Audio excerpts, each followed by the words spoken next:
날씨가 많이 더워졌습니다. 특히 올 한 해는 비가 많이 온다는 그런 얘기들이 나옵니다. 모두 다 건강 조심하시기를 바랍니다. 24일에 우리나라에 인공위성이 발사됐습니다. 누리호라고 세계에서 7번째 발사가 된 것 같습니다. 문화와 문명 그리고 과학이 계속해서 발달한다는 사실을 우리가 느낄 수가 있습니다. 제가 며칠 전에 이제 식당에 갈 일이 있어서 갔는데 보니까 식당 주문도 컴퓨터로 다 받더라고요. 받아가지고 거기서 눌려가지고 우리가 뭘 먹고 싶은지 거기서 또 카드로 계산을 하는 아주 편리한 세상이 되었습니다. 이제 앞으로는 식당의 서빙도 인공지능이 아마 하게 될 것이다. 이런 얘기를 제가 들었습니다. 굉장히 발달해지고 많은 사람들이 이제 편리함을 추구하는 시대가 온 것 같습니다. 그런데도 불구하고 지금 세계 곳곳에서는 전쟁이 한창 중입니다. 얼마나 많은 전쟁으로 인하여서 많은 사람들이 지금도 곳곳에서 실험하고 추구하고 있다는 겁니다. 그뿐만 아닙니다. 자연재해는 지금도 계속해서 일어나고 있고 지진을 비롯해서 그리고 비가 왔을 때 한두 사람이 아니라 수백 명, 수천 명이 목숨을 잃는 그런 일들도 계속해서 일어나고 있습니다. 왜 이렇게 힘든 상황이 되었을까? 과학은 발달되고 사람은 편리하게 되었는데 왜 아직까지도 우리 사람들은 언제 어떤 일들을 감당하지 못하는 일들이 생길까? 근데 그 성경을 우리는 봐야 될 것 같습니다. 성경을 보면은 그 모든 것은 죄 때문에 그렇게 된 것이다 라고 말씀을 합니다. 아무리 발달된 사회라 하더라도 사람들에게 있는 부패한 그런 재성은 없어지지 않는 거예요. 가면 갈수록 더하면 더했지 사람이 죄에 대해서는 계속해서 더 가지게 될 수밖에 없는 겁니다. 우리 며칠 전에 충격적인 뉴스를 보지 않았습니까? 23살 여청년이 그 친구를 한번 죽여보고 싶어서 죽였다는 거예요. 이게 상상이나 가는 일이 아닙니다. 그것도 남자가 아니고 여청년입니다. 우리 삶 가운데서 도저히 일어나지 않은 일들이 지금 곳곳에서 일어나고 앞으로는 더한 일들이 계속해서 아마 일어나게 될 것입니다. 예수님께서는 마지막 때를 우리가 살고 있는 이 시점에서 이런 일들은 당연히 일어나는 것으로 말씀하시면서 우리 믿는 성도들에게 분명히 말씀하십니다. 육체의 욕심을 따라서 살지 말라. 육체의 욕심을 따라서 살지 말라. 우리 예수 믿은 사람들은 구원받은 사람들입니다. 구원받은 사람은 뭐죠? 천국을 보장받은 사람들이라는 겁니다. 근데 이렇게 생각하셔야 됩니다. 내가 교회를 다녔다고 구원받는 건 아니에요. 우리 이건 좀 아셔야 됩니다. 교회를 다닌다고 구원받은 사람이 되는가? 그건 아니에요. 예수를 믿는 사람이 구원을 받는 겁니다. 예수를 믿는 사람. 그러니까 우리가 구원받은 자, 예수를 믿은 사람이 어떠한 역사가 일어나는가? 고린도전서 12장 3절 보니까 이런 말씀이 있습니다. 성령이 아니고서는 누구든지 예수를 주시라 할 수 없느니라. 내가 예수님, 주님이라고 말을 하는 것은 구원받은 자들의 특권인데 그 말은 다시 말하면 구원받은 자들은 성령을 모시고 있다는 거예요. 성령을 모시고 있다. 자, 우리가 성령이 계신다고 하면 어떤 일들이 일어날까요? 늘 죄와 싸워야 됩니다. 이 세상의 죄와 우리는 전혀 다르기 때문에 우리가 성령을 모신 사람이라면 죄를 받아들이는 것이 아니고 싸워 나가는 것이 성령이 있는 사람이라는 겁니다. 그리스도인의 삶이 시작되는 순간부터 우리는 성령의 삶을 알게 되고 그리고 시작하게 되는 것입니다. 로마서 8장 9절에는 이렇게 또 말씀을 하고 있습니다. 누구든지 그리스도의 영이 없으면 그리스도의 사람이 아니라. 그리스도 영이 뭐예요? 성령이 그 가운데 없으면 그 사람은 그리스도의 사람이 아니다라고 얘기를 하고 있습니다. 우리가 이 세상에 살아가는데 가면 갈수록 문명은 발달돼 가고 그리고 과학은 발달돼 가는 이 시점에서 그런데 우리가 무엇을 가지고 살아야 될까? 어떻게 살아야 될까? 그런데 이 성령께서 우리를 지도해 주시고 인도해 주십니다. 우리가 어떻게 살아야 되고 어떻게 가야 되고 무엇을 해야 되고 누가 이끌어 주신다고요? 성령님께서 이끌어 주신다는 겁니다. 왜냐하면 오늘 말씀에도 나오지만 육체의 소욕을 우리는 이길 수가 없어요. 우리가 가지고 있는 육체의 소욕은 계속해서 일어나게 될 것입니다. 앞으로도 내가 죽을 때까지 계속해서 육체의 소욕은 일어나게 될 것입니다. 왜냐하면 그 육체의 소욕은 부패한 재성에서 나오거든요. 우리 삶이 부패했으니까 그 삶이 부패하다 보니까 육체의 소욕은 당연히 일어날 수밖에 없습니다. 많은 것들을 가지고 싶어하고 많은 것들을 누리고 싶어하고 편하게 살고 싶어하는 그런 육체의 소욕들이 우리를 계속 이끌어가게 하는 겁니다. 근데 우리는 그것을 보면서 야, 저 사람 성공했다. 저 사람 정말 대단히 잘 살더니 저렇게 성공했다라고 말하지 않습니다. 오늘 육체의 욕심을 위해 사는 사람들의 결과물이 19절부터 쭉 나오고 있습니다. 말씀을 보면 이렇게 되어 있습니다. 육체의 일은 분명하니 곧 음행과 더러운 것과 호색과 우상 숭배와 주술과 원수 맺는 것과 분쟁과 시기와 분냄과 당짓는 것과 분열함과 이단과 투기와 술취함과 방탕함이라고 말씀하고 있습니다. 이 가운데서 하나라도 취하고 싶은 게 있습니까? 이거는 꼭 내가 하나 취하고 싶다. 아무도 취하고 싶은 마음이 있는 건 없어요. 그런데 이게 왜 이런 일들이 생겼느냐 하면은 죄의 욕구대로 살았기 때문에 죄의 욕구대로. 사랑도 참으로 아름다운 것이잖아요. 그런데 죄의 욕구대로 살면은 오맹이 되는 것입니다.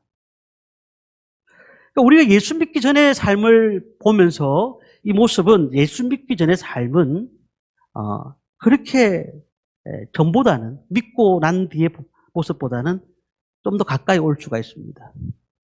그러나 우리가 예수를 믿고 난 다음에 삶을 보니까 이것들이 약간씩 멀어지고 있는 모습들을 보여주는 겁니다. 자, 이런 일을 하는 자들에 대해서 뭐라고 되어 있냐면 21절에 되어 있습니다. 하나님의 나라를 유업으로 받지 못한다라고 되어 있어요. 하나님의 나라를. 그러니까 하나님의 나라를 유업으로 받지 못한다. 저런 행동을 죄가 있으면서도 불구하고 그 죄에 대해서 양심의 거리낌을 느끼지 못한 채 저런 행동을 하는 사람들은 하나님의 나라를 유업으로 받지 못한다. 하나님 나라, 천국 백성이 될 자격이 없다라고 얘기하는 겁니다. 근데 우리는 어떨까요? 우리도 굉장히 예수를 믿는 사람이지만 되게 연약한 사람들입니다. 연약한 사람들이. 그렇잖아요? 그래서 시험에 들기도 합니다. 어떨 때는 남을 헌담하기도 합니다. 어떨 때는 술도 많이 취합니다. 근데 우리가 육신의 욕망만을 위해서 살았느냐라고 생각할 때 세상 사람들하고는 조금 다른 거죠. 세상 사람들은 그것을 위해 살아가는 것이고 우리는 하나하나를 버리고 있는 것입니다. 그래서 이 연약한 성도들에게 사도 바울은 이렇게 말씀합니다. 16절 말씀 보면은 이렇게 말합니다. 같이 한번 읽어볼까요? 내가 이르노니 너희는 성령을 따라 행하라. 그리하면 육체의 욕심을 이루지 아니하리라. 뭐라고요? 성령을 따라 행하라. 그러면 너희들이 육체에 좋아하는 것들 이루지 않을 것이다. 뭐라고 되어 있습니까? 성령의 소욕과 육체의 소욕은 싸운다는 거예요. 서로 싸운다는 거예요. 어떻게 해요? 우리 마음밭에 성령의 성령이 들어왔는데도 불구하고 육체의 소욕과 계속 싸우고 있는 거예요. 우리가 성령님이 계신다면은 이 잘못된 길을 가고 있는 것을 브레이크 작용을 해주십니다. 너 잘못된 거야. 너 가는 길이 아닌 거야. 라고 말씀합니다. 그러니까 참 우리가 보면 이런 겁니다. 예수 믿으니까 참 까다롭다. 예수 믿고 구원받으면 되지. 또 뭐 내가 이 육체를 또 싸워야 되냐. 참 뭐 주의 말씀대로 사는 게 참 힘드네. 라고 생각하실 수가 있는데 이 원리가 하나예요. 예수를 믿고 난 다음에 구원을 받았다는 것은 결국은 내가 예수 믿는 사람으로서의 삶을 살아가야 되는 거예요. 그 삶은 내 힘으로 살 수 없어요. 누가 살아가게 만드신다고요? 내 속에 계시는 성령께서 그렇게 살도록 이끌어 가신다는 것입니다. 함께 가는 거예요. 함께 가는 거예요. 어떤 분이 그런 얘기를 하셨습니다. 예수님이 그 십자가에 달려 들어가실 때 그 우편의 강도들이 있었잖아요. 좌편 우편에. 이제 우편의 강도는 자기가 그 죽기 전에 예수님을 영접했습니다. 구원받았잖아요. 그래서 그 얘기를 하면서 나는 그냥 구원만 받겠다. 우편의 강도처럼 구원받겠다. 그냥 좀 지금까지 뭐 대충 살다가 마지막 구원받으면 되지. 뭐 그렇게 복잡하게 예수 믿느냐고. 그렇게 생각하시는 분도 있다는 얘기를 들었습니다. 그런데 이 우편의 강도를 한번 보십시오. 이 우편의 강도는 험악한 인생을 살았고 기쁨이 없는 인생을 살았을 것입니다. 평생 동안 하나님이 주시는 평안을 누리지 못하면서 그냥 인생의 욕구를 즐기면서 아마 살았을 것입니다. 그렇다면 그 인생이 복된 인생이었냐는 거예요. 절대로 그렇지 않습니다. 중국에서 사업하시는 집사님 한 분 계십니다. 이분이 이제 30년 동안 교회를 다니신 거예요. 30년 동안. 그런데 이제 아내를 따라 교회를 다니다 보니까 교회에서 은혜를 받읍시다, 성령 충만합시다 이런 제목 할 때마다 잘 몰랐다는 거예요. 몰랐어요. 중국에서 사업을 하는데 잘 되다가 갑자기 사업의 위기가 왔어요. 사업의 위기가.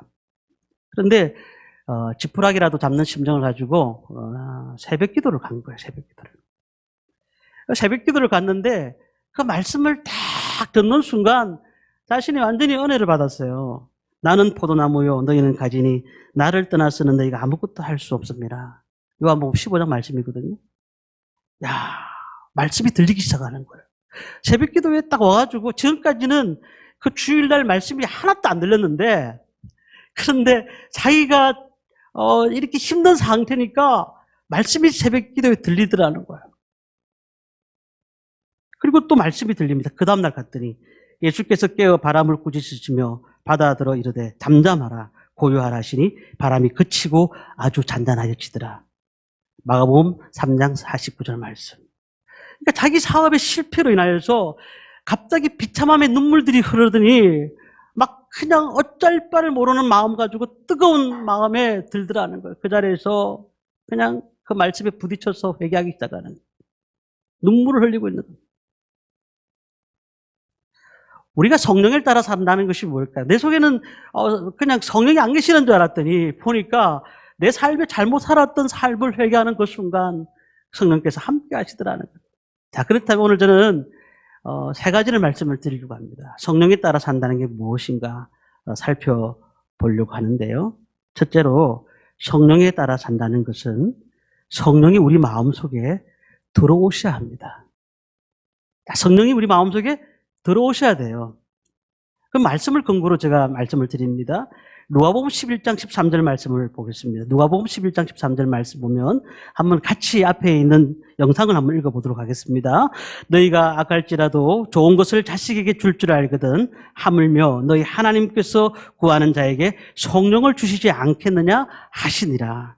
성령을 구해라고 말씀하고 있어요. 성령을 구해라. 두 번째입니다. 사도행전 2장 38절 말씀을 함께 보겠습니다. 베드로가 이르되 너희가 회개하여 각각 예수 그리스도 이름으로 세례를 받고 제사함을 받으라. 그리하면 성령을 선물로 받으리니. 자, 두 개를 합해 볼까요? 구하는 자에게 성령을 주시겠다고 말씀하셨고 회개해라. 너희들의 삶이 지금까지 잘못된 삶임을 다시 한번 회개하라는 겁니다. 그리고는 성령 받기를 구하라는 거예요. 우리가 지금까지 살아왔던 환경이 내 힘으로 살았다면 그거는 성령의 힘으로 산 게 아닙니다. 내가 지금 살아왔던 환경이 녹록하지 않았고 기쁨이 없었다면 그거는 내 힘으로 살아온 것입니다. 이제는 내 마음속에 내가 예수 믿고 구원받았다고 하면 내 속에 성령이 계신다는 것인데 성령이 내 삶 속에서 우리를 이끌어 가실 수 있도록 우리는 성령을 구해야 되고 성령이 충만하게 받아야 되고 그리고 또한 우리의 모든 잘못을 다시 한 번 더 새롭게 가지고 가야 됩니다. 그래서 우리는 정말로 하나님 앞에 성령을 받기를 간구하고 있느냐? 교회 다니기를 간구하는 것이 아니라 내가 예수 그리스도 안에서 구원받았고 성령을 선물로 받았던 삶을 살고 있는가? 우리 자신이 한번 돌아볼 필요가 있는 것이죠. 근데 성령은 어떤 분이시냐면 진리의 영입니다.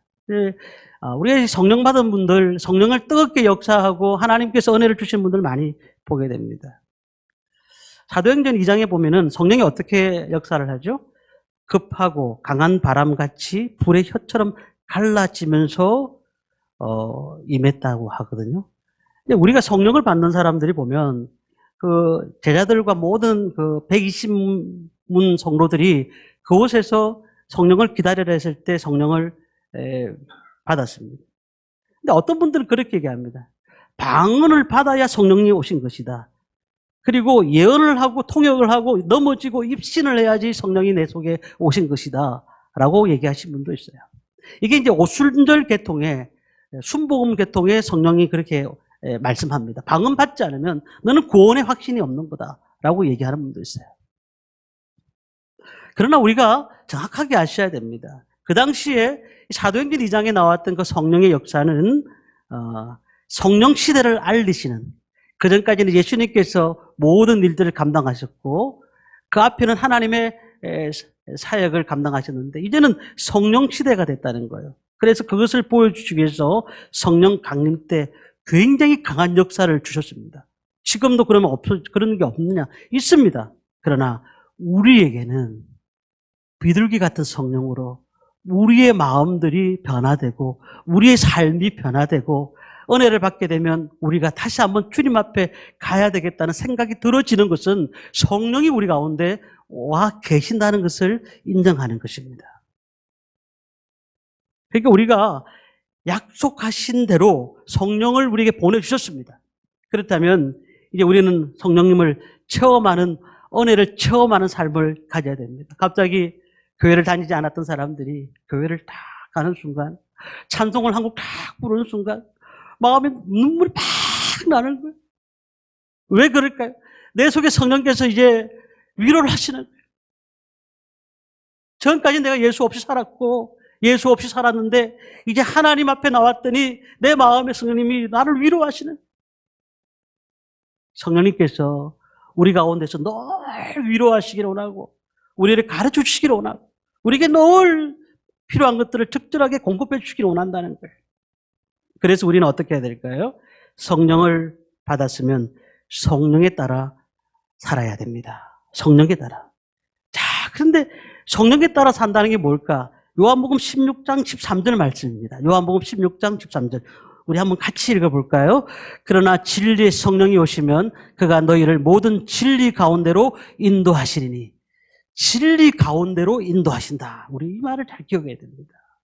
성령께서 우리에게 불같은 성령으로 막 뜨겁게 방언도 하게 하시고 그냥 우리 가운데 막 능력과 역사와 은사가 나타나기도 하시지만은 진리의 성령이 오시면 우리를 진리 가운데로 인도하신다는 거예요. 무슨 말입니까? 우리를 말씀을 통해서 가르쳐 주시고 깨닫게 하신다는 겁니다. 자, 우리가 무슨 문제를 결정합니다. 어떤 문제를 결정해야 됩니다. 그런데 그전에는 어떻게 했을까요? 내가 결정합니다. 아, 이렇게 해야 되겠구나. 이게 다 다수견의 의견이니까 이렇게 해야 돼. 그러나 성령의 사람들은 그렇게 하지 않고 말씀이 어떻게 했는가? 말씀 앞에 서는 사람들이에요. 말씀을 생각나게 하시는 거예요. 하나님께서. 그래.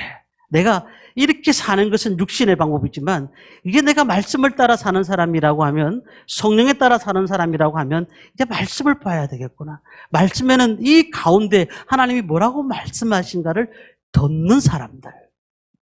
내 판단이 아니에요.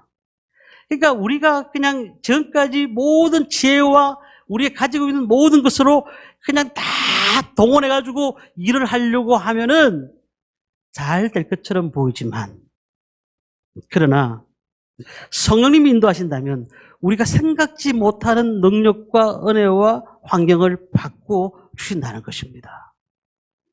그렇기 때문에 우리 성령님의 세밀한 음성을 들으셔야 돼요. 말씀을 통해서 지금도 우리에게 하시는 말씀을 들으셔야 됩니다. 우리가 듣지 않고는 성령님의 역사를 체험할 수가 없고 은혜를 받을 수가 없습니다. 제일 처음에는 우리 예수 믿는 사람들이 어디서 느낄 수 있는지 아십니까? 양심에서 느껴집니다. 양심. 그래서 로마서 9장 1절에 이렇게 말합니다. 내 양심이 성령 안에서 나와 더불어 정언하노니, 양심이라는 말을 하고 있거든요. 바울이요. 그러니까 세상 사람들이 말하는 그 양심과는 조금 다른 겁니다. 막 이렇게 말하잖아요. 나는 지금까지 세상 살면서 양심껏 살았다. 이렇게 말을 하잖아요. 근데 이거는 달라요.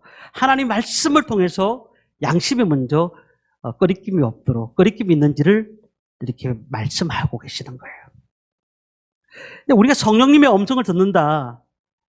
그 신앙생활의 경륜과 개인의 믿음에 따라 달라집니다. 계속 믿음 생활을 하고 깊이 있게 들어가면은 하나님의 그 은혜가 정말 깊이 있게 느껴져요. 깊이 있게. 진국이라는 말 들어보세요. 진국. 진국처럼 느껴지는 거예요. 그래가지고 그 십자가의 사건이 나를 막 뜨겁게 만들고, 그리고 하나님 말씀을 들을 때 내 가슴이 뜨거워지고, 그리고 기도할 때 그냥 눈물이 나고, 계속 하나님께서 우리를 회복시키시는 은혜를 경험할 수가 있는 겁니다. 이 성령 하나님은 그냥 우리가 뭐 단순히 어떤 성령 하나님을 부른다 이런 게 아니에요. 신실한 인격체시잖아요. 인격체. 자, 근데 우리 한 가지 아셔야 됩니다. 기도를 했습니다. 기도를 하면은 내 마음속에 기도하면 기도만 하면은 되는 건 아니에요. 기도를 하고 난 다음에 하나님이 나에게 어떤 음성을 주시는가를 기다려야 되죠. 기도를 하면서 하나님의 음성을 들으려고 노력을 해야 됩니다. 말씀을. 그러면서도 기도해놓고는 오늘 기도했어. 한 10분 기도했어. 그리고는 육신의 소욕대로 살아가는 사람이 너무너무 많아요. 그러니까 영적인 영안이 은혜가 되지가 않는 거예요. 되지가 않는 거예요. 나는 잠시 기도만 했지. 밖에 나가서 삶은 세상 사람과 똑같은 거예요. 그러니까 우리의 삶은 변화가 일어나지가 않는 겁니다. 어떤 분들은 그런 분들이 있습니다. 교회를 좀 오랫동안 다니시더니 하시는 말씀이 내가 영계가 열렸다고요. 영안이 열렸다고요.